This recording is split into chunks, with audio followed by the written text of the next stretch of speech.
Hello friends, स्वागत है आपका हमारे यूट्यूब चैनल द टीचर जी में।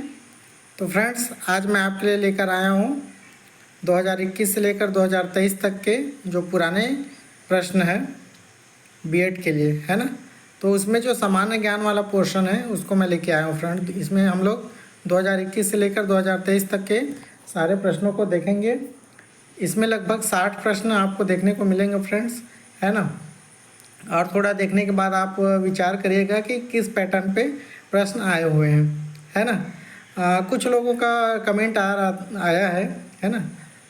तो कुछ मेरे को नागवार गुजरा वो कि सर आप मतलब डिटेल नहीं करते हैं। तो देखो, कुछ प्रश्न पे मैंने डिटेल किया हुआ है, कुछ प्रश्न को मैंने बिना डिटेल के ही पढ़ाया हुआ है ना। सारे यूट्यूब चैनल वाले जो पढ़ाते हैं तो कुछ प्रश्नों को डिटेल करते हैं, कुछ प्रश्नों को डिटेल करने की आवश्यकता नहीं समझते, इसलिए डिटेल नहीं करते। इसका मतलब ये नहीं है फ्रेंड्स कि जो शिक्षक है वो डिटेल करना नहीं जानता है, ठीक है। आप लोग जैसे कमेंट करते हैं तो वो कमेंट जो है थोड़ा विचार करके किया कीजिए। यदि आप स्वयं चैनल बना के चलाना चाहते हैं, है ना, स्वयं चैनल चलाना चाहते हैं और आप एक अच्छे टीचर बनना चाह रहे हैं, है ना, तो आप खुद भी उसके लिए प्रयास कर सकते हैं कि हाँ चलो मैं इनसे बेहतर समझा सकता हूँ करके, है ना। फ्रेंड देखो, मेरा समझाने का तरीका जैसा है ना, वो आप लोगों को पसंद आता है कि नहीं आता है वो बात की बात है, लेकिन मैं कोशिश करता हूँ कि आप लोगों को बेहतर तरीके से समझा पाऊँ, है ना। और कहीं पे समझाते हुए मानवीय त्रुटि हो जाती है ना, इसको अन्यथा ना लें। और अन्यथा जो नहीं लेता वही एक अच्छा इंसान कहलाता है ना। मैं भी अन्यथा नहीं ले रहा हूँ, जो कमेंट किए हैं उसको लेके, है ना, लेकिन उनको थोड़ा सा मेरे को जवाब देना था, है ना। आप यदि आपको वीडियो पसंद आ रही है तो आप बिल्कुल, मैं ऐसा नहीं कि कोई भी वीडियो बना रहा हूँ, मैं जो वीडियो बना रहा हूँ आपके काम के लिए ही बना रहा हूँ। ऐसा नहीं है कि मैं कुछ अलग उद्देश्य से वो वीडियो बना रहा हूँ, है ना। आपका काम आएगा, आपको सहूलियत फील होगी, इसी के चलते मैं वीडियो बना रहा हूँ। तो थोड़ा ध्यान रखा कीजिए कमेंट करते वक्त कि कोई भी यूट्यूब चैनल के बारे में बोल रहा हूँ, है ना। ऐसा नहीं प्रॉपरली आप मेरा यूट्यूब चैनल फॉलो करते हैं, इसके लिए मैं नहीं बोल रहा हूँ, है ना। आप बहुत सारे यूट्यूब चैनल को फॉलो करते हैं, है ना। तो आप लोगों का कमेंट जो है, सकारात्मक कमेंट जो चैनल वाले हैं उसको बहुत अच्छा फील कराता है फ्रेंड्स, है ना। तो ध्यान रखिएगा आने वाली वीडियो में। एक चीज़ और मैं आप सभी को बता देना चाह रहा हूँ कि हम लोगों का जो परिवार है वो 4000 लोगों का परिवार हो चुका है और जो निरंतर आगे बढ़ते जा रही है फ्रेंड्स, है ना। तो इसके लिए आप सभी को पहले तो बहुत बहुत बधाई एवं शुभकामनाएं और बहुत बहुत धन्यवाद, आभार आप सभी का कि आप लोग इस चैनल को, हमारे जो चैनल है द टीचर जी को, इतना मतलब विश्वास कर रहे हैं, इतना भरोसा कर रहे हैं, है ना, जिसके बदौलत आज हम लोग 4000 लोगों का परिवार हो चुके हैं फ्रेंड्स, ठीक है। चलते हैं अब अपने टॉपिक की तरफ। हमारा जो आज का टॉपिक है वो सामान्य ज्ञान को लेकर है। जो प्रीवियस ईयर में जो क्वेश्चन आए हैं तो उसी को लेकर मैं ये वीडियो बना रहा हूँ। अभी मैं PYQ सीरीज़ ही चला रहा हूँ। पिछला जो दो वीडियो मैंने अपलोड किया वो हिंदी का है, पहला वीडियो। उसके बाद मैंने इंग्लिश वाले पार्ट को अपलोड किया है। वैसे तो प्रश्न पेपर में हिंदी के बाद इंग्लिश आती है, इंग्लिश के बाद जो है रीजनिंग वाला पार्ट आता है। तो रीजनिंग वाले पार्ट को फ्रेंड्स मैं नेक्स्ट वीडियो में अपलोड करूँगा, ठीक है। मतलब कल हो सकेगा तो रीजनिंग वाले वीडियो को मैं अपलोड कर दूँगा, फिर नेक्स्ट सेशन में जो भी आगे का प्रश्न रहेगा उसको मैं करूँगा फ्रेंड्स, ठीक है। तो आज हम लोग 2021 से लेकर 2023 तक के सामान्य ज्ञान के PYQ को वो सॉल्व करेंगे, ठीक है। तो मैं आपको पहले प्रश्न की तरफ ले चलता हूँ फ्रेंड्स। हम लोग क्रम से पहले 2021, फिर 2022, फिर 2023 20-20 क्वेश्चन मिलेंगे आपको पर ईयर। तो उस 20-20 क्वेश्चन को हम लोग देखेंगे बारी बारी से, ठीक है फ्रेंड्स।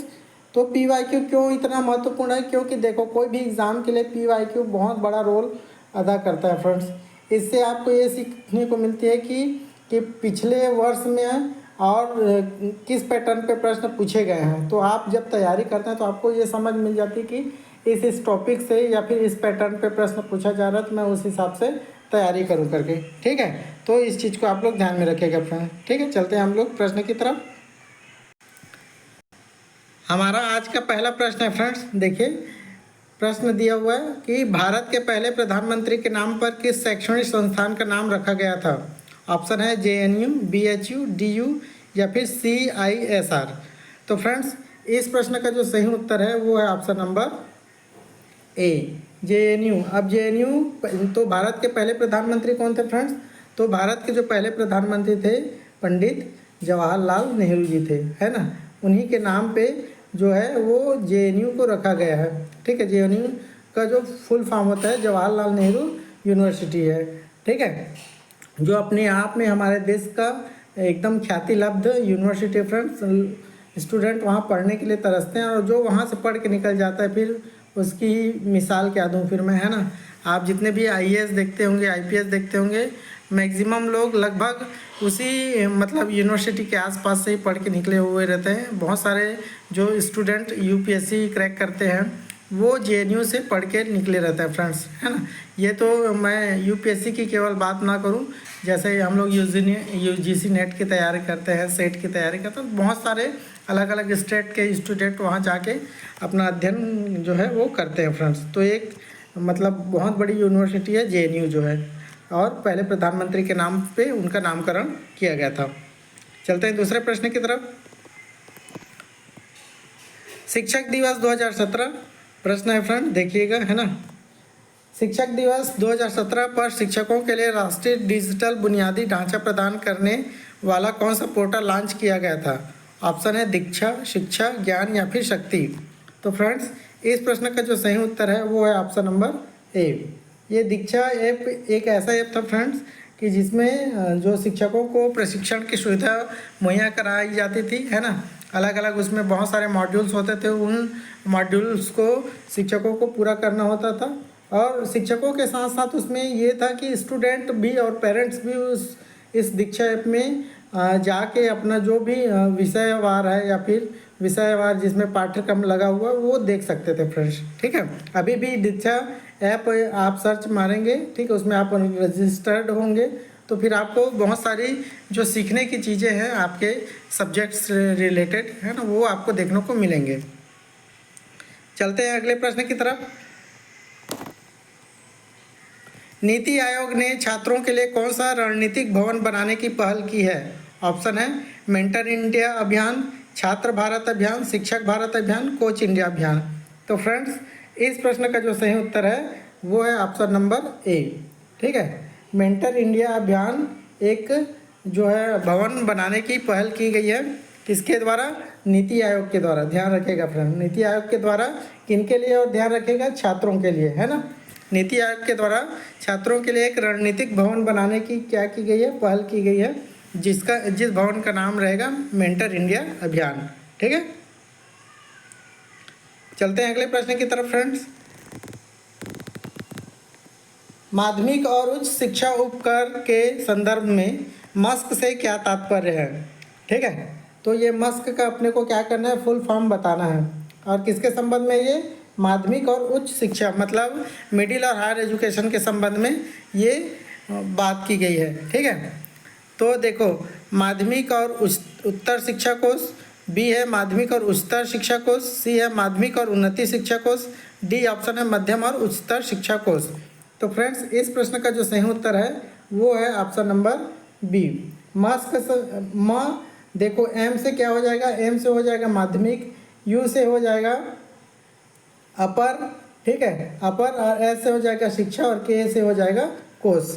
ठीक है, तो माध्यमिक उच्चतर शिक्षा कोष हो जाएगा। अपर मतलब उच्चतर हो जाएगा ना फ्रेंड्स, है ना। यू का फुल फॉर्म हो जाएगा उच्चतर हो जाएगा। ठीक, ध्यान रखेगा। तो क्वेश्चन नंबर 44 का जो सही उत्तर होगा वो ऑप्शन नंबर बी होगा, माध्यमिक और उच्चतर शिक्षा कोष होगा मस्क का फुल फॉर्म। चलते हैं अगले प्रश्न की तरफ। 45वें नंबर का है, आँख के आंतरिक दबाव को मापने के लिए निम्नलिखित का उपयोग किया जाता है। ऑप्शन है गैल्वेनोमीटर, हाइड्रोमीटर, मैनोमीटर या फिर टोनोमीटर। तो फ्रेंड्स इस प्रश्न का जो सही उत्तर है वो है ऑप्शन नंबर डी। क्या हो जाएगा? डी हो जाएगा, टोनोमीटर। देखो फ्रेंड्स जैसे ही आप लोगों का आँख खराब होता है तो जब आप उसके लिए लिक्विड लेने जाते हैं, दवाई लेने जाते हैं, तो उसमें टोनी ऐसे करके जो फार्मूला रहता है या फिर लिक्विड का नाम रहता है या फिर दवाई का जो नाम रहता है वो उसी हिसाब से रहता है। तो कभी कभी आपको कॉमन सेंस यूज़ भी करना पड़ेगा, है ना। तो ये आँख की बात की गई है तो ये टोनोमीटर हो जाएगा। ठीक है, अगले प्रश्न की तरफ चलते हैं फ्रेंड्स। भारत के चुनाव आयोग का मुख्यालय कहाँ स्थित है? ऑप्शन है कोलकाता, चेन्नई, नई दिल्ली या फिर मुंबई। तो फ्रेंड्स इस प्रश्न का जो सही उत्तर है वो है ऑप्शन नंबर सी। ठीक है, नई दिल्ली में है हमारे भारत के चुनाव आयोग का मुख्यालय जो है। ठीक है, जैसे प्रत्येक राज्य में राज्य निर्वाचन आयोग होता है फ्रेंड्स, वैसे ही जो केंद्रीय संस्थान होती है ना, जो भारत में पूरा चुनाव कंडक्ट कराती है, तो उसके लिए भारत में चुनाव आयोग का जो मुख्यालय बना हुआ है वो कहाँ है? नई दिल्ली में है। चलते हैं अगले प्रश्न की तरफ। 47वें नंबर का है कि चेतन आनंद का संबंध है। ऑप्शन है गोल्फ, स्क्वाश, बैडमिंटन या फिर बिलियर्ड्स। फ्रेंड्स ये प्रश्न आपको चक्कर देने के लिए लेके आया गया था। देखो चेतन आनंद से मिलता हुआ एक नाम है आनंद करके, जो अब हाँ, तो चेतन आनंद से मिलता हुआ एक नाम है फ्रेंड्स विश्वनाथन आनंद। तो विश्वनाथ आनंद से नाम मिलता हुआ चेतन आनंद है। तो विश्वनाथ आनंद जो है वो किससे संबंधित है फ्रेंड्स? वो तो चेस से संबंधित है। ठीक है, लेकिन यहाँ पे चेतन आनंद की बात की जा रही है, तो इस प्रश्न का जो सही उत्तर हो जाएगा फ्रेंड्स वो हो जाएगा option number C. Chetan Anand जो है वो बैडमिंटन से संबंधित है, जबकि विश्वनाथ आनंद जो है वो चेस से संबंधित है। ठीक है, यहाँ पे बिलियर्ड्स की मैं बात करूँ फ्रेंड्स, तो बिलियर्ड्स में एक प्लेयर है हमारे भारतीय मुल्क के ही हैं, आडवाणी जी, है ना। तो लाल कृष्ण आडवाणी मत समझना, ये एक और आडवाणी है प्लेयर हैं, वो बहुत अच्छे प्लेयर हैं, है ना। चलते हैं अगले प्रश्न की तरफ। लाल रक्त कणिका का निर्माण किसमें होता है? ऑप्शन है यकृत, गुर्दा, अस्थि मज्जा या फिर छोटी आंत। तो फ्रेंड्स इस प्रश्न का जो सही उत्तर हो जाएगा वो हो जाएगा ऑप्शन नंबर सी। ठीक है, अगले प्रश्न की तरफ चलते हैं। बुनियादी शिक्षा का योगदान है। ऑप्शन है मुफ्त प्राथमिक शिक्षा प्रदान करना, प्रजातांत्रिक जीवन पद्धति, शैक्षणिक विधि से संबंध स्थापित करना या फिर उपर्युक्त सभी। तो फ्रेंड्स इस प्रश्न का जो सही उत्तर हो जाएगा वो हो जाएगा ऑप्शन नंबर डी। ठीक है, बुनियादी शिक्षा का मतलब आप जो बेसिक शिक्षा की बात कर रहे हैं, तो बेसिक शिक्षा से मतलब ये है कि आपको मुफ्त रूप में प्राथमिक शिक्षा प्राप्त हो जाए। ठीक है, और प्रजातांत्रिक जीवन पद्धति मतलब आप कैसे अपना जीवन निर्वाह करेंगे। ठीक है, हमारा देश जो है वो एक लोकतांत्रिक देश है ना, तो हमारा ही द्वारा जो चुने हुए व्यक्ति आते हैं, है ना, तो उस हिसाब से आप अपनी जीवन पद्धति को कैसे ढाल सकते हैं। ठीक, ये बात करती है बुनियादी शिक्षा। वैसे ही अगली बात करती है कि शैक्षणिक विधि से संबंध स्थापित करना। जो भी आप स्कूल में जाते हैं तो उसमें पढ़ाने का अलग अलग तरीका रहता है। ठीक है, सब्जेक्ट वाइज की हिंदी कैसे पढ़ाना है, अंग्रेजी कैसे पढ़ाना है, मैथ्स कैसे पढ़ाना है, ठीक है, पर्यावरण कैसे पढ़ाना है ना, खेल को कैसे सिखाना है। तो उन सभी चीज़ों के बारे में हम कैसे संबंध स्थापित कर सकते हैं, स्कूल से अपने आप को कैसे कनेक्ट कर सकते हैं, इन सारी चीज़ों के बारे में बुनियादी शिक्षा जो है वो योगदान करती है। चलते हैं अगले प्रश्न की तरफ। सर्वप्रथम प्राथमिक शिक्षण संस्थान किसने प्रारंभ किया? ऑप्शन दिया हुआ है रविंद्रनाथ टैगोर, डॉक्टर काटे, स्वामी विवेकानंद या फिर इनमें से कोई नहीं। तो फ्रेंड्स इस प्रश्न का जो सही उत्तर हो जाएगा वो हो जाएगा ऑप्शन नंबर बी। डॉक्टर काटे ने सर्वप्रथम क्या किया था कि प्राथमिक शिक्षण संस्थान की जो है वो प्रक्रिया प्रारंभ की थी डॉक्टर काटे ने। ठीक है, अगले प्रश्न की तरफ चलते हैं फ्रेंड्स।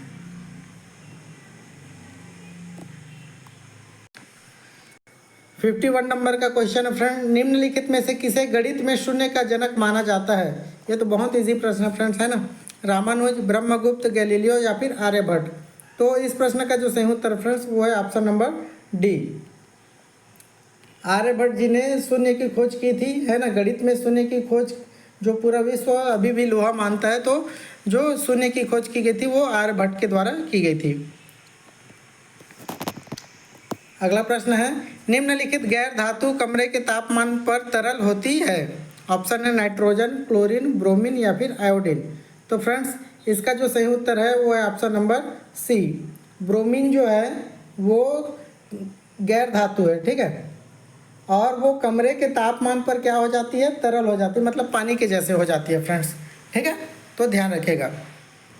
वहीं आयोडीन की बात करें तो आयोडीन जानते हो हमारे नमक में होता है, और आयोडीन की कमी से जो घेंघा रोग होता है वो हो जाता है फ्रेंड्स, है ना। चलते हैं अगले प्रश्न की तरफ। अंतर्राष्ट्रीय ओजोन दिवस कब मनाया जाता है? देखो फ्रेंड्स, एक चीज़ मैं बता देना चाह रहा हूँ कि दिवस वाला जितना भी आपको दिवस से संबंधित प्रश्न, आपको 1 से 2 प्रश्न और 2 से भी अधिकतम प्रश्न आपको देखने को मिलेंगे। तो दिवस वाले जितने भी प्रश्न आपसे बन पाते हैं तो उसकी बेहतर तैयारी आप लोग करिएगा, क्योंकि यही जो नंबर रहते हैं, यही ऐसे जो प्रश्न रहते हैं वो आपको इन करते हैं या फिर आउट करते हैं, है ना।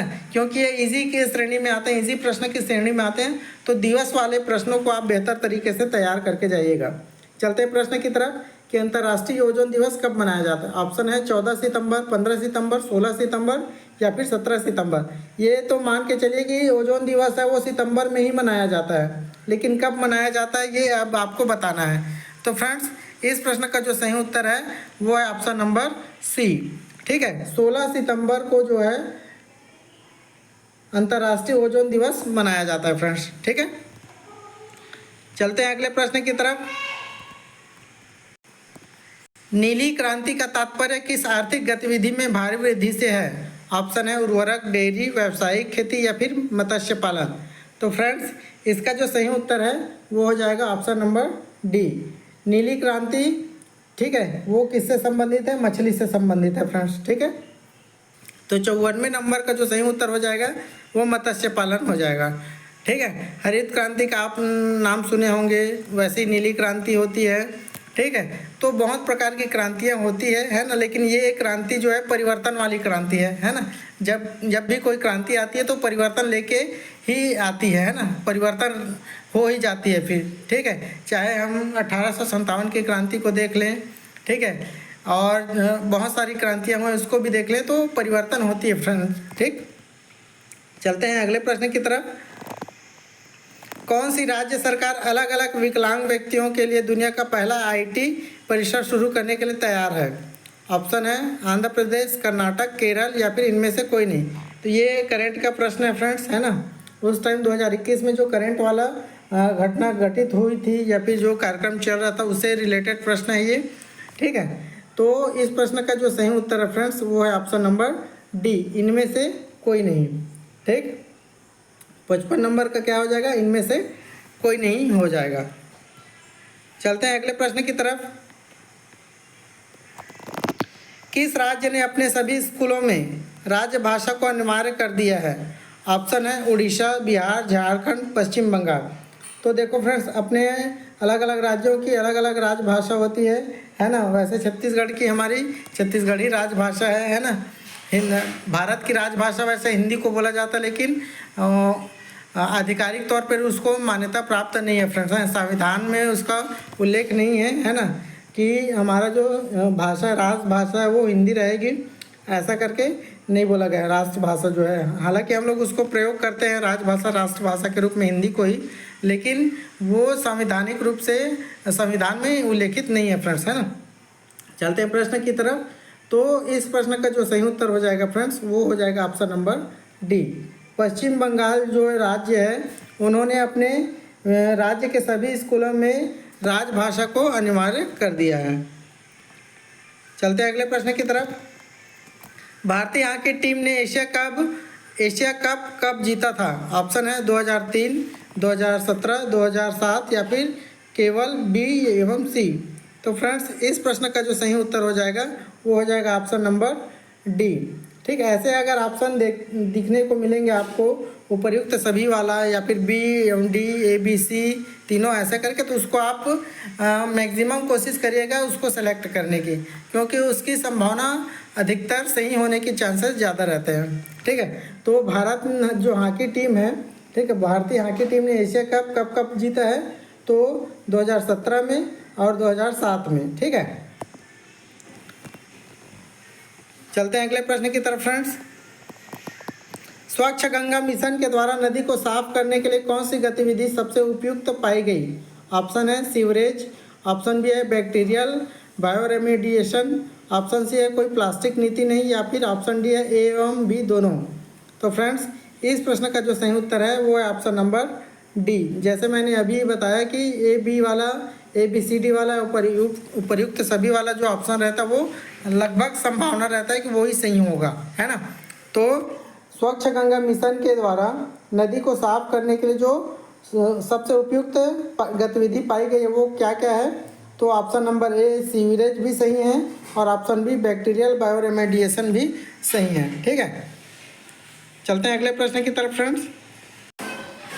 पोषण के संदर्भ में NNM शब्द से क्या अभिप्राय है? ऑप्शन है नवीन पोषण अभियान, नया पोषण संबंधी अभियान, राष्ट्रीय पोषण अभियान, या फिर ऑप्शन डी है राष्ट्रीय पोषण संबंधी अभियान। तो फ्रेंड्स इस प्रश्न का जो सही उत्तर है वो है ऑप्शन नंबर सी है। ठीक है, राष्ट्रीय पोषण अभियान। ठीक, नेशनल, मैं इसका फुल फॉर्म दिखा देता हूँ फ्रेंड्स, नेशनल न्यूट्रिशन मिशन। यहाँ पे देखो फुल फॉर्म दिया हुआ है, NNM का फुल फॉर्म दिया हुआ है नेशनल न्यूट्रिशन मिशन। ठीक है, राष्ट्रीय पोषण अभियान। चलते हैं अगले प्रश्न की तरफ फ्रेंड्स। भारतीय सिनेमा के पिता के रूप में किसे जाना जाता है? ऑप्शन है दादा साहेब फाल्के, सत्यजीत रे, सुजीत सिरकर, या फिर संजय लीला भंसाली। तो फ्रेंड्स ये उस समय का प्रश्न था, करंट वाला क्वेश्चन था, है ना, क्योंकि उस टाइम जो है दादा साहब फाल्के पुरस्कार दिया गया था अभिनेता लोगों को, तो उसी के चलते ये प्रश्न शामिल किया गया था फ्रेंड्स, है ना। तो 60वें नंबर का जो सही प्रश्न है उत्तर है फ्रेंड्स वो है ऑप्शन नंबर ए है, दादा साहेब फाल्के। इन्हीं के नाम पे जो है दादा साहेब फाल्के पुरस्कार दिया जाता है भारतीय सिनेमा जगत में। ठीक है, और इनको भारतीय सिनेमा का पिता भी कहा जाता है, ध्यान रखिएगा। चलते हैं अगले प्रश्न की तरफ। ये हमारा 2021 वाला प्रश्न कंप्लीट हो गया फ्रेंड्स। अब हम लोग 2022 वाले प्रश्न को देखेंगे। हमारा 2022 का जो पहला प्रश्न है वो देख लेते हैं। महिला समाख्या एक कार्यक्रम है जो निम्नलिखित पर केंद्रित है। ऑप्शन है महिला शिक्षा, किशोर लड़कियों के मुद्दे, महिला सशक्तिकरण, या फिर ग्रामीण महिलाओं के स्वास्थ्य संबंधी मुद्दे। तो फ्रेंड्स इस प्रश्न को क्या कर दिया गया था? विलोपित कर दिया गया था फ्रेंड्स। ठीक है, इस प्रश्न को क्या कर दिया गया था? विलोपित कर दिया गया था। चलते हैं अगले प्रश्न की तरफ। 2 वर्षीय बीएड के लिए एनसीटीई के मानदंड और विनियम कार्यक्रम को किस वर्ष में अधिसूचित किया गया था? ऑप्शन है 2013, 2014, 2015, 2016। तो फ्रेंड्स इस प्रश्न का जो सही उत्तर है वो है ऑप्शन नंबर बी। 2014 में जो बीएड के लिए, जो 2 वर्षीय बीएड के लिए जो एनसीटीई के द्वारा मानदंड और कार्यक्रम जो है बनाया गया था, उसको क्या किया था? अधिसूचित किया गया था। ठीक है, मतलब इसका प्रकाशन किया गया था फ्रेंड। ठीक, चलते हैं अगले प्रश्न की तरफ। स्वतंत्र भारत में माध्यमिक शिक्षा पर ध्यान केंद्रित करने वाले शिक्षा आयोग की अध्यक्षता किसके द्वारा दी गई थी? ऑप्शन है doctor DS Kothari, M Lakshmi Swami Mudaliar, doctor S Radhakrishnan, या फिर त्रिगुण सेन। तो स्वतंत्र भारत की बात की जा रही है फ्रेंड्स, है ना। किस शिक्षा के ऊपर? माध्यमिक शिक्षा के ऊपर, है ना। और किसकी अध्यक्षता में किया गया था ये बताना है। एक शिक्षा आयोग का गठन किया गया था, है ना, तो उसको आपको बताना है। तो ऑप्शन दिया हुआ है, उस ऑप्शन में से जो सही ऑप्शन है फ्रेंड्स वो है ऑप्शन नंबर बी, ए लक्ष्मी स्वामी मुदलियार के द्वारा। यहाँ पे ध्यान रखेगा एम से मुदलियार हो गया और एम से माध्यमिक शिक्षा, है ना। तो दोनों को एक ट्रिक के हिसाब से इसको ध्यान में रखिएगा, है ना। और ए लक्ष्मी स्वामी मुदलियार क्या थे? अध्यक्ष थे उस टाइम जो माध्यमिक शिक्षा, जो शिक्षा आयोग गठन किया था माध्यमिक शिक्षा के लिए। ठीक है, अगले प्रश्न की तरफ चलते हैं। निम्नलिखित में से कौन सा कार्बोहाइड्रेट प्रोटीन और वसा से समृद्ध है? निम्नलिखित में से कौन सा कार्बोहाइड्रेट प्रोटीन और वसा से समृद्ध है? ऑप्शन है चावल के दाने, सोयाबीन बीज, आम फल, या फिर गोभी के पत्ते। तो फ्रेंड्स इस प्रश्न का जो सही उत्तर है वो है ऑप्शन नंबर बी। सोयाबीन का जो बीज रहता है वो क्या चीज़ से युक्त रहता है? उसमें आपको प्रोटीन देखने को मिलेंगे, वसा देखने को मिलेंगे और कार्बोहाइड्रेट देखने को मिलेंगे। ठीक है, मतलब भरपूर पोषक तत्व उसमें मौजूद रहते हैं सोयाबीन के बीज में। अगले प्रश्न की तरफ चलते हैं। बेसिक शिक्षा की संकल्पना किसके द्वारा की गई थी? ऑप्शन है डॉक्टर राजेंद्र प्रसाद, डॉक्टर जाकिर हुसैन, महात्मा गांधी, या फिर रविंद्रनाथ टैगोर। तो फ्रेंड्स अभी 2021 वाले प्रश्न में हम लोग बेसिक शिक्षा से संबंधित एक प्रश्न देखे हुए हैं। तो देखो दूसरा प्रश्न भी बेसिक शिक्षा से आ गया, मतलब आपको बेसिक शिक्षा वाले पार्ट को आपको अच्छे से तैयार करके जाना है ना। ऑप्शन दिया हुआ है, उसमें से जो सही उत्तर है फ्रेंड्स वो मैं बता देता हूँ। ऑप्शन नंबर सी इस प्रश्न का जो सही उत्तर हो जाएगा। महात्मा गांधी जी बेसिक शिक्षा के पक्षधर थे, है ना। और उन्होंने ये संकल्पना की थी कि जो बेसिक शिक्षा होनी चाहिए। बेसिक शिक्षा मतलब ये है कि मतलब जो रोटी कपड़ा मकान से रिलेटेड जो भी मतलब एक जो शिक्षार्थी है, जो सीखने वाला है, उनको रोटी कपड़ा से संबंधित मतलब शिक्षा महत्वपूर्ण रूप से मिलनी चाहिए, ये उनका पक्ष था। चलते हैं अगले प्रश्न की तरफ। सबसे लंबी समुद्र तट रेखा किसके राज्य के साथ है? ऑप्शन है गुजरात, महाराष्ट्र, उड़ीसा या फिर केरल। तो फ्रेंड्स इस प्रश्न का जो सही उत्तर है वो है ऑप्शन नंबर ए। ठीक है, ये भूगोल का प्रश्न है ना। चूँकि हम सामान्य ज्ञान को देख रहे हैं इसलिए ये भूगोल पर्यावरण सब तरफ से प्रश्न है, ये मान के चलिए, है ना। तो सबसे लंबी समुद्री तट रेखा किस राज्य के साथ है? तो गुजरात के साथ है। ठीक है, चलते हैं अगले प्रश्न की तरफ। स्कूली शिक्षा की गुणवत्ता में सुधार किया जा सकता है। ऑप्शन है अधिक प्रशिक्षित शिक्षक प्रदान करके, पाठ्य पुस्तकों में सुधार करके, कक्षा प्रक्रियाओं में सुधार करके या फिर उपर्युक्त सभी। देखो फ्रेंड्स, मैंने पिछले ही 2021 वाले प्रश्न में चर्चा किया था, यदि उपर्युक्त सभी वाला ऑप्शन आता है तो मैक्सिमम चांसेस रहेगा वो सही होने की। ठीक है, उसकी सही होने की। तो इस प्रश्न का जो सही उत्तर है फ्रेंड्स वो है उपर्युक्त सभी। ठीक है, मतलब आप स्कूली शिक्षा में गुणवत्ता को इन में परिवर्तन करके आराम से सुधार सकते हैं। ठीक है, चलते हैं अगले प्रश्न की तरफ। देखो पिछले साल 2021 में चेतन आनंद प्रश्न में आया था, इस बार आ गया विश्वनाथ आनंद। किसके चैंपियन हैं? जैसे मैंने पहले ही बता दिया है ना। तो इस प्रश्न का जो सही उत्तर हो जाएगा फ्रेंड्स शतरंज। मैंने चेस बोला था, है ना, अंग्रेजी में उसको चेस ही बोलते हैं, है ना। तो विश्वनाथ आनंद जो है वो बहुत बड़ी शख्सियत है ना। शतरंज के खेल में इनका बहुत बड़ा नाम है पूरे विश्व में, है ना। तो विश्वनाथ आनंद जो है इनके चैंपियन है। ठीक है,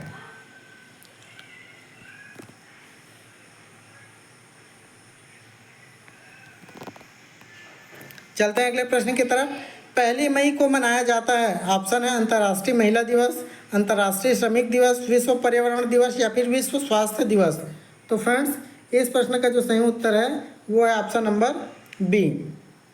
अंतर्राष्ट्रीय श्रमिक दिवस मनाया जाता है और हमारे छत्तीसगढ़ में इसी दिन जो कांग्रेस की सरकार थी उन्होंने 1 मई को क्या दिन घोषित किया था? बोरेबासी दिवस, है ना। बोरेबासी दिवस घोषित किया था फ्रेंड्स। ठीक है, तो ध्यान में रखेगा कि 1 मई को 2 चीज़ें हो रही हैं हमारे काम की। एक तो पहला अंतर्राष्ट्रीय श्रमिक दिवस मनाया जा रहा है और दूसरा छत्तीसगढ़ में हमारा बोरेबासी दिवस मनाया जा रहा है। ठीक है, चलते हैं अगले प्रश्न की तरफ। सार्वभौमिक रक्तदाता समूह है।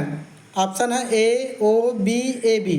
तो फ्रेंड्स इस प्रश्न का जो सही उत्तर हो जाएगा वो हो जाएगा ऑप्शन नंबर बी।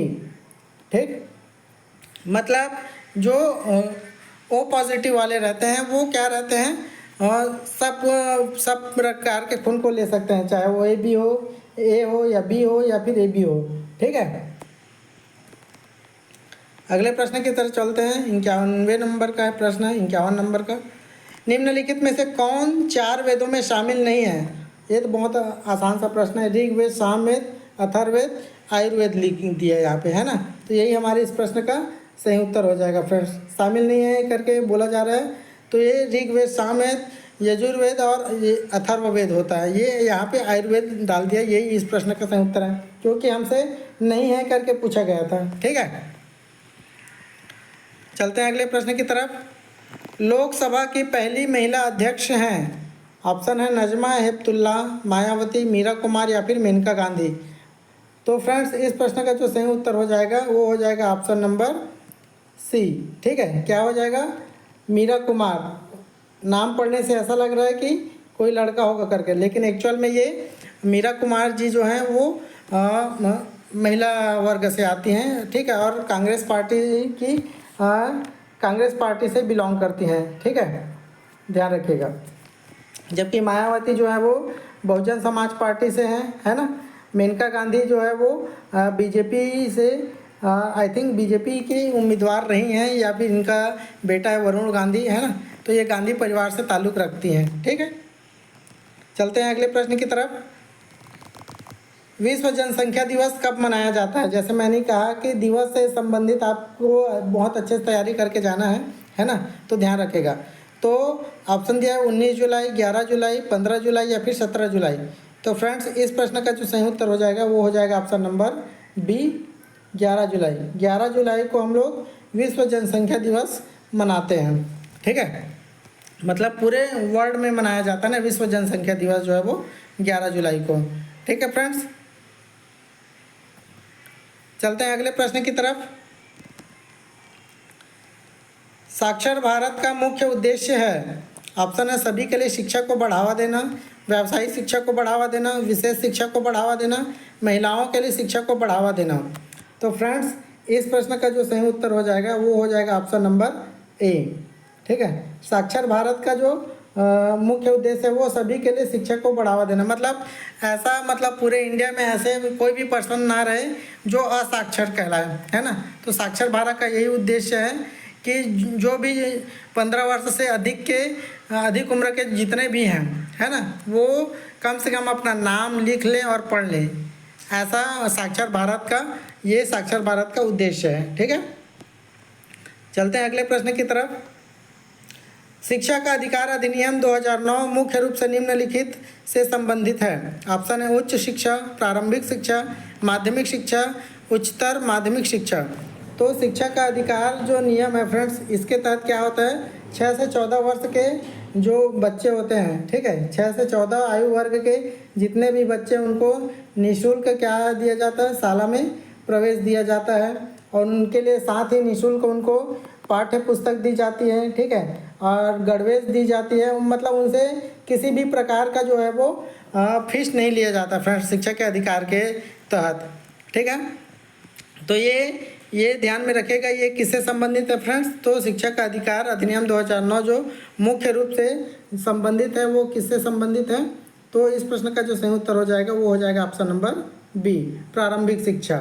मतलब प्रारंभिक शिक्षा में आपको 6 से 14 वर्ष के बच्चे आ जाएंगे, मतलब जो पहली से लेकर 8वीं तक के बच्चे हैं, ठीक है, वो इसके अंतर्गत आ जाएंगे।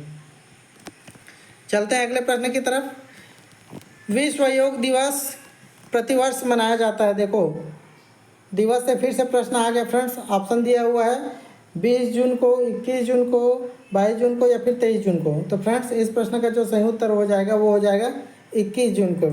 जैसे ही विद्यालय ओपन होती है 16 जून को, उसके जस्ट बाद जो फर्स्ट कार्यक्रम होता है एक प्रकार से शाला प्रवेशोत्सव के बाद, वो होता है विश्व योग दिवस, ठीक है। तो ये पूरे विश्व में इसको मनाया जाता है प्रतिवर्ष, ठीक है।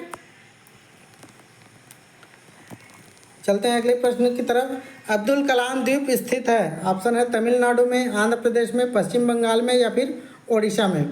तो फ्रेंड्स इस प्रश्न का जो सही उत्तर है वो है ऑप्शन नंबर डी,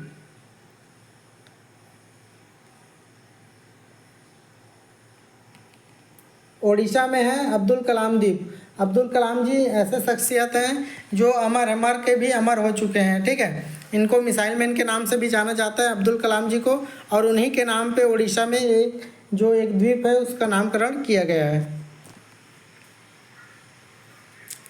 चलते हैं अगले प्रश्न की तरफ फ्रेंड्स।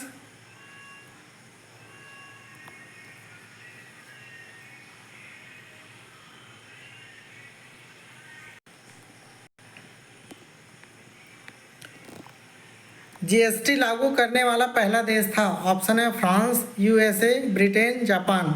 तो फ्रेंड्स इस प्रश्न का जो सही उत्तर है वो है ऑप्शन नंबर ए, फ्रांस जो है वो जीएसटी लागू करने वाला प्रथम देश था, ठीक है। और हमारे देश में जीएसटी जो लागू हुआ था वो आई थिंक 2015 समथिंग लागू हुआ था फ्रेंड्स, है ना। जब मोदी जी प्रधानमंत्री बने थे उसी टाइम से जीएसटी लागू किया गया था, उसी टाइम से ही, ठीक है। चलते हैं अगले प्रश्न की तरफ। तमसो माह ज्योतिर्गमय कथन का मूल रूप से उल्लेख किया गया था। ऑप्शन है उपनिषद में, महाकाव्य में, पुराण में या फिर षट दर्शन में। तो फ्रेंड्स इस प्रश्न का जो सही उत्तर है वो है ऑप्शन नंबर ए। ठीक है, तमसो माँ ज्योतिर्गमय। ठीक है, ये कहाँ से लिया गया है? उपनिषद से लिया गया है फ्रेंड्स। ठीक है,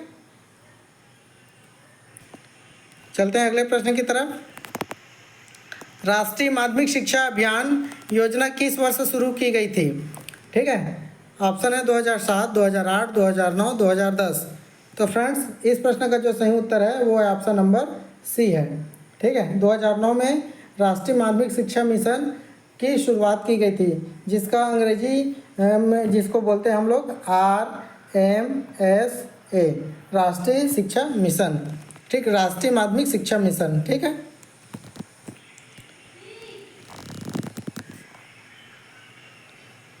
अब हम लोग 2023 वाले प्रश्न में आ जाते हैं फ्रेंड्स, है ना।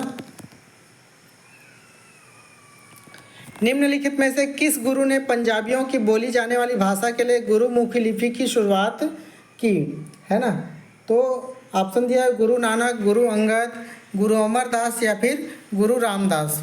तो फ्रेंड्स इस प्रश्न का जो सही उत्तर हो जाएगा वो हो जाएगा ऑप्शन नंबर बी। ठीक है, गुरु अंगद जी के द्वारा क्या किया गया था? पंजाबियों की जो बोली जाने वाली भाषा के लिए गुरुमुखी लिपि की शुरुआत की गई थी। ठीक है, और गुरु नानक देव मतलब हमारे मतलब जो पंजाबियों के प्रमुख गुरु के रूप में गुरु नानक देव को जाना जाता है। ठीक है, और आई थिंक जो गुरु गोविंद सिंह थे, है ना, गुरु गोविंद सिंह उनके बाद से फिर जो गुरु परंपरा है उसको बंद की कर दी गई थी फ्रेंड्स, है ना, तो ध्यान रखेगा इसको।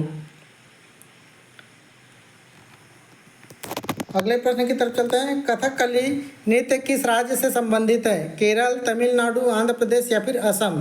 तो फ्रेंड्स इस प्रश्न का जो सही उत्तर है वो है ऑप्शन नंबर ए। ठीक है,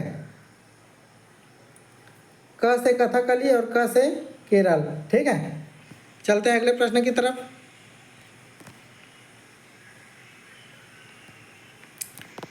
लोकसभा की पहली महिला अध्यक्ष हैं? ऑप्शन है नजमा हेपतुल्ला, मायावती, मीरा कुमार या फिर मेनका गांधी। देखो फ्रेंड्स ये 2022 का प्रश्न है और इसको रिपीट किया गया है ना। तो लोकसभा की जो पहली महिला अध्यक्ष हैं वो कौन है? मीरा कुमार है। ठीक, मैंने इसको थोड़ा डिटेल किया हुआ है ना। चलते हैं अगले प्रश्न की तरफ। एक मुक्त विश्वविद्यालय शिक्षा प्रदान करता है? ऑप्शन है दूरी मोड द्वारा, पत्राचार मोड द्वारा, कक्षाओं में आमने सामने बातचीत द्वारा या फिर ओपन बुक परीक्षाओं के आयोजन द्वारा। तो फ्रेंड्स अभी आप जिस एग्ज़ाम की तैयारी कर रहे हैं वो एक प्रकार से मुक्त विश्वविद्यालय है। ठीक है, आप देखेंगे तो उसमें लिखा रहता है पंडित सुंदरलाल शर्मा मुक्त विश्वविद्यालय, है ना। तो आप किस मोड पे वहाँ से शिक्षा ग्रहण करते हैं? तो दूरी मोड पे फ्रेंड्स। ठीक है, तो इस प्रश्न का जो सही उत्तर हो जाएगा फ्रेंड्स वो हो जाएगा ऑप्शन नंबर ए हो जाएगा। ठीक है, अगले प्रश्न की तरफ चलते हैं। भारत में शिक्षक दिवस किसके जन्मदिन के अवसर पर मनाया जाता है? बहुत इजी प्रश्न है। Maulana Abul Kalam Azad, doctor Zakir Hussain, doctor S Radhakrishnan या फिर डॉक्टर BR अम्बेडकर। ठीक है, तो इस प्रश्न का जो सही उत्तर हो जाएगा फ्रेंड्स वो आप सभी को पता है, डॉक्टर एस राधाकृष्णन के जन्म दिवस पर हम लोग हर साल 5 सितंबर को क्या मनाते हैं? 5 सितंबर को ही मनाते हैं ना। 5 सितंबर को शिक्षक दिवस के रूप में मनाते हैं फ्रेंड्स।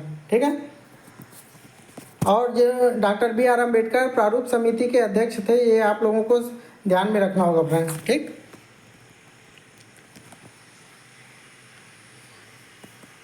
चलते हैं अगले प्रश्न की तरफ। मॉन्टेसरी का नाम संबंधित है? ऑप्शन है प्री स्कूल शिक्षा से, विशेष शिक्षा से, माध्यमिक शिक्षा से या फिर प्राथमिक शिक्षा से।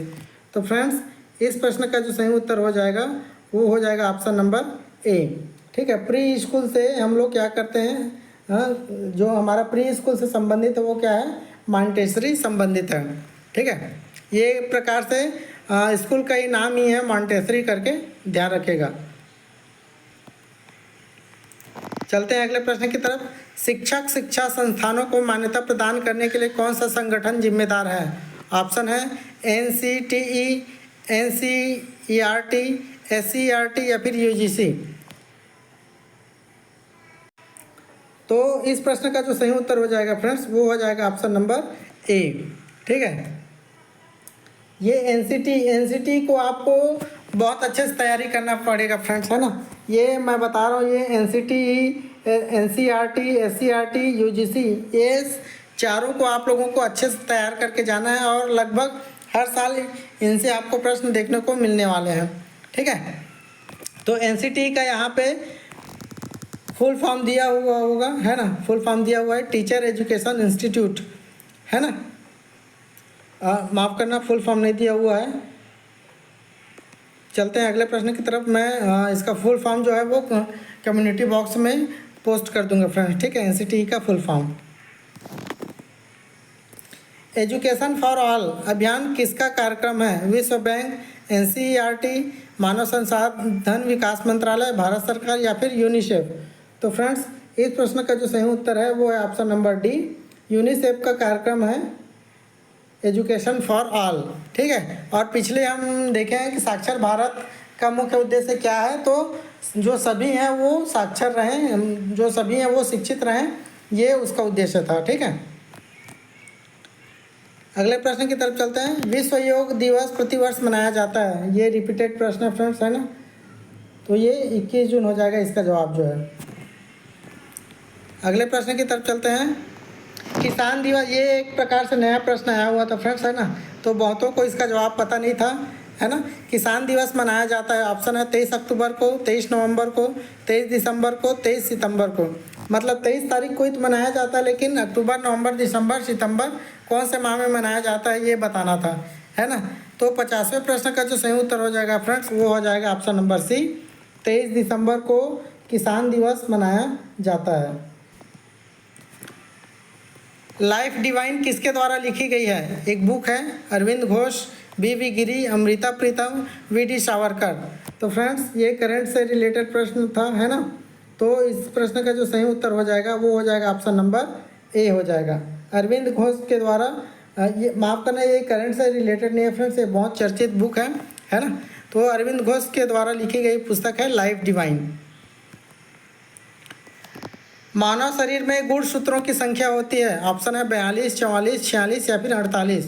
तो फ्रेंड्स इस प्रश्न का जो सही उत्तर है वो है ऑप्शन नंबर सी, ठीक। अब इसमें मैं क्या डिटेल करूंगा भाई, कुछ लोगों का कमेंट आ जाएगा कि सर आप डिटेल नहीं करते हैं, ठीक है। मानव शरीर में जो गुणसूत्रों की संख्या होती है 46 होती है, ठीक है। एक्स गुणसूत्र होते हैं, वाई गुणसूत्र होते हैं, है ना।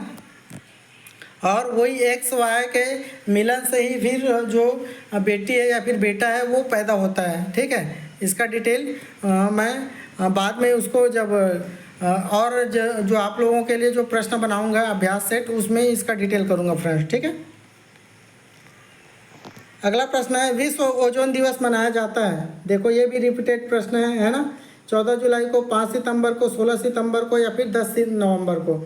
तो इस प्रश्न का जो सही उत्तर हो जाएगा फ्रेंड्स वो हो जाएगा ऑप्शन नंबर सी, ठीक। 16 सितंबर को विश्व ओजोन दिवस मनाया जाता है। तो 53वें नंबर का जो सही उत्तर हो जाएगा वो हो जाएगा option number C.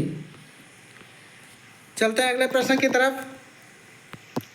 Jawahar Navodaya Vidyalaya की स्थापना किसकी सिफारिश पर की गई थी? ऑप्शन है राष्ट्रीय शिक्षा नीति 1986, कार्रवाई कार्यक्रम संशोधन 1992, भारतीय शिक्षा आयोग 1966 या फिर राष्ट्रीय शिक्षा नीति की समीक्षा समिति 1986। तो फ्रेंड्स इस प्रश्न का जो सही उत्तर हो जाएगा वो हो जाएगा ऑप्शन नंबर डी, राष्ट्रीय शिक्षा नीति की समीक्षा समिति 1986 के द्वारा जो है जवाहर नवोदय विद्यालय की स्थापना की गई थी, ठीक है। उस टाइम जो है वो कांग्रेस की सरकार थी। चलते हैं अगले प्रश्न की तरफ। माध्यमिक शिक्षा आयोग के अध्यक्ष थे। देखो माध्यमिक शिक्षा से मैंने कहा था ना, माध्यमिक शिक्षा से प्रश्न आपको एवरी ईयर देखने को मिलेंगे करके। माध्यमिक शिक्षा आयोग के अध्यक्ष थे, ये भी रिपीटेड प्रश्न फ्रेंड्स। ऑप्शन है डॉक्टर एस राधाकृष्णन, लक्ष्मी स्वामी मुदलियार, लिगुन सागर या फिर डॉक्टर डी एस कोठारी। तो सेम ऑप्शन दिए हुए हैं, है ना। और सही उत्तर हम लोगों को पता है, डॉक्टर लक्ष्मी स्वामी मुदलियार जो है वो माध्यमिक शिक्षा आयोग के अध्यक्ष थे, ठीक है। अगले प्रश्न की तरफ चलते हैं। एक संवैधानिक संस्था के रूप में एनसीटीई की स्थापना कब हुई थी? मैंने अभी ही बताया रिसेंटली कि एनसीटीई, एससीईआरटी, एनसीईआरटी, यूजीसी को आपको अच्छे से ध्यान में रख के जाना होगा, है ना। तो ऑप्शन है 1985, 1986, 1992 या फिर 1995। तो 56वें नंबर का जो सही उत्तर है फ्रेंड्स वो है ऑप्शन नंबर डी, 1995 में जो एनसीटी की स्थापना हुई थी।